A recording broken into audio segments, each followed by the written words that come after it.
In the last video, we have created our own blog locally.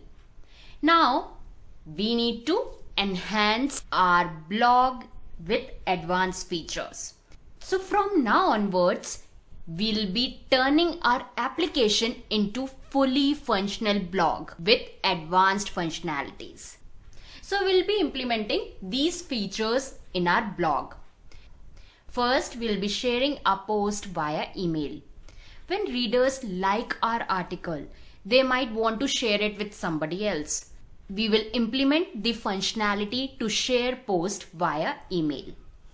Secondly, they can add comments to our post, as many people want to allow their audience to comment on post and create discussions. We'll be letting our readers to add comments to our blog post. Thirdly, we'll be implementing tagging post. Here we will implement a tagging system, which is very popular feature of blog these days. Fourth, we will apply recommending similar post. Once you have a classification method in place, such as tagging system, we can use it to provide content recommendation to our readers. So we'll be building a system that recommends other posts that share tag with certain blog post. And these functionalities will turn our application to a fully featured blog. So these are the topics which we need to cover. First, sending email with Zango. Secondly, creating forms and handling them in views. Third, we will create forms from models.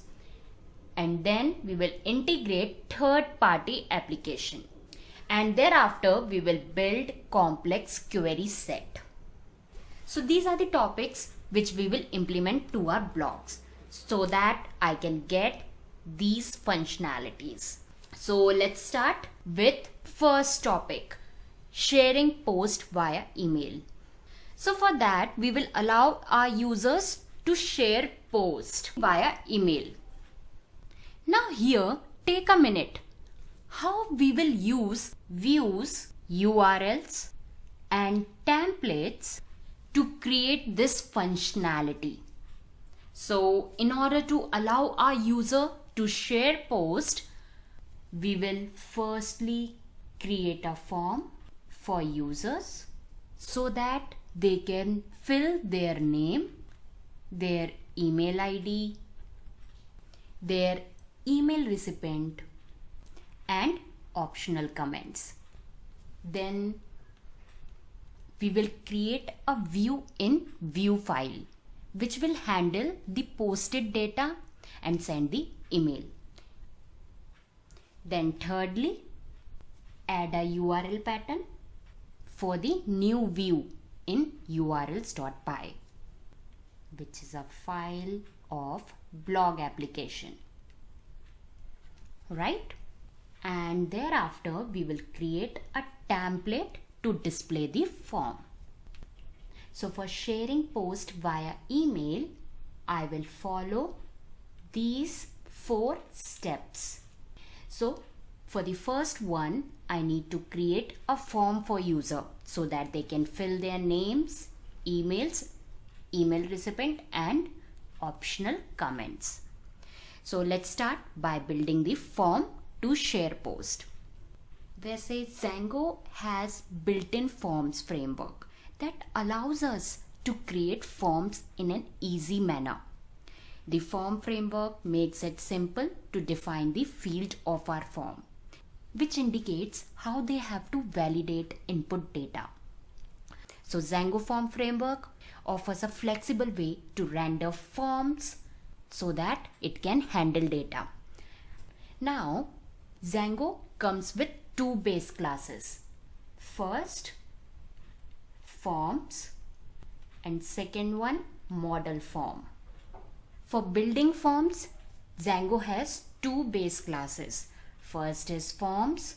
Forms allows us to build standard forms, whereas model form allows us to build forms which are tied up to model instances. Here, with the help of forms, we can build a standard form whereas model form also allows us to build a form which is tied up to model instances.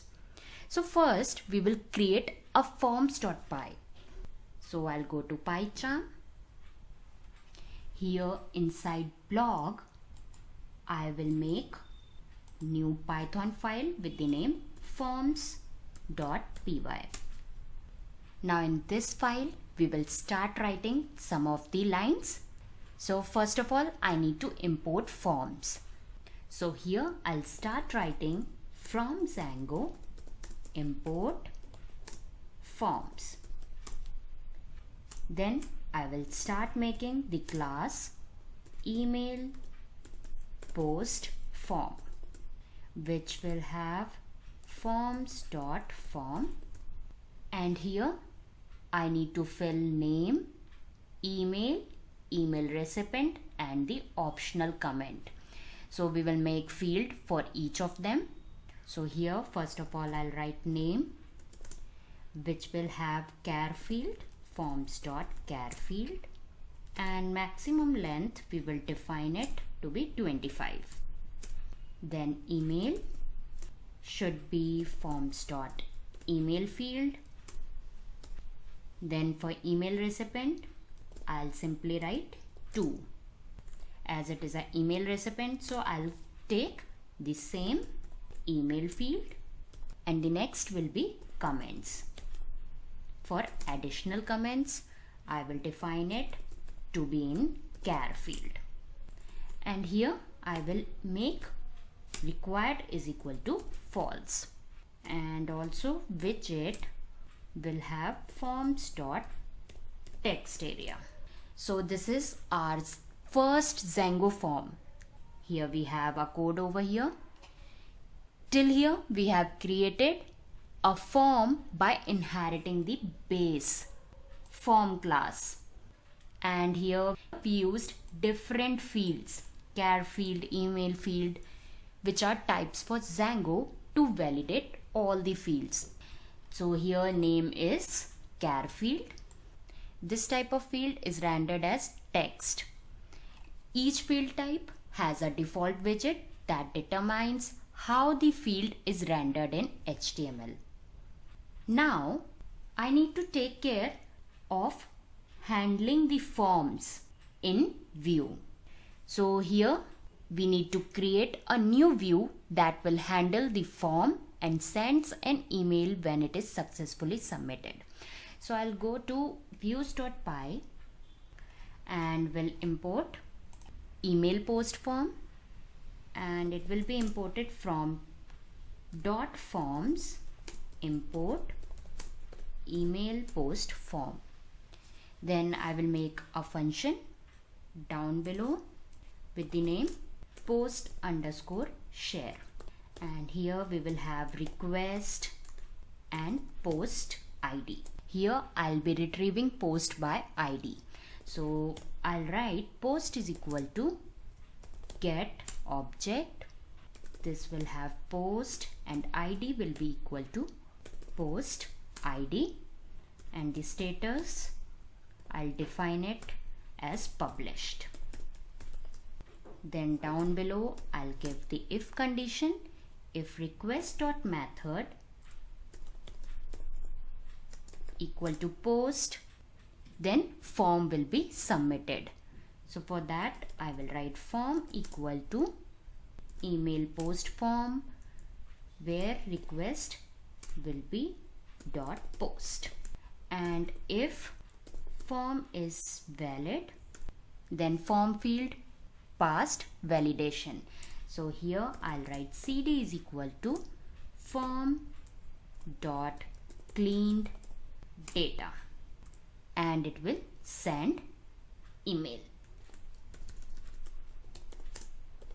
And what if it is not a post request? Then in that case form is equal to email post form, and it will return render request, and here I will give a HTML file. Let's name it as share.html, and we'll be making that HTML in a while. So here I'll be giving the address of that, which will be inside blog, inside post, share.html. Then we will define post, then form, will have form. So here we have defined post underscore share that takes the request object and post underscore ID variable as parameters. Then we made use of get object or 404 shortcut to retrieve the post by ID and made sure that retrieved post has status published. And thereafter we made use of same view for both displaying the initial form and processing the submitted data. Here we differentiated whether the form was submitted or not based on the request method. And then we will submit the form using post. If you assume that if we get a get request, a empty form has to be displayed. And if you get a post request, the form is submitted and needs to be processed. So here we made a request. Whether if request is post, then the form should be submitted and will process over here. Else if it has get request, an empty form has to be displayed. So here when the view is loaded initially with a get request, here we will create a new form instance that will be used to display the empty form as here. And thereafter we will validate the submitted data using the form.isValid. This method validates the data introduced in the form and returns true if all fields contain valid data, as the name suggests. If any field contains invalid data, then it will return false. And if you want to see list of validation error, we can access by forms.errors.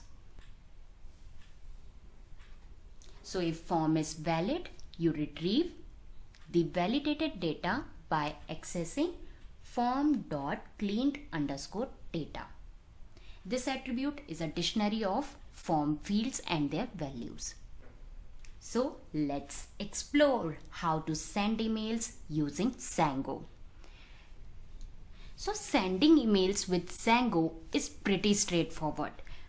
So first we need to have a local SMTP server, or we need to define the configuration of external SMTP by adding some of the settings which we need to define in settings.py. Well, if we come to SMTP, SMTP stands for Simple Mail Transfer Protocol. So there are 5 settings which we will be using to feed in settings.py.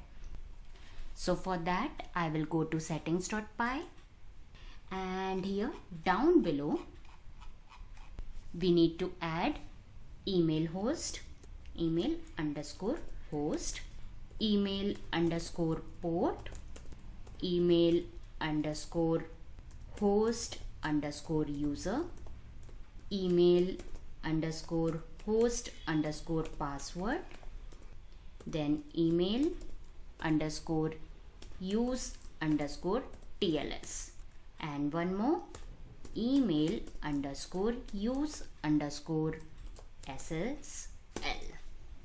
Now coming to this SMTP server host, the default will be localhost.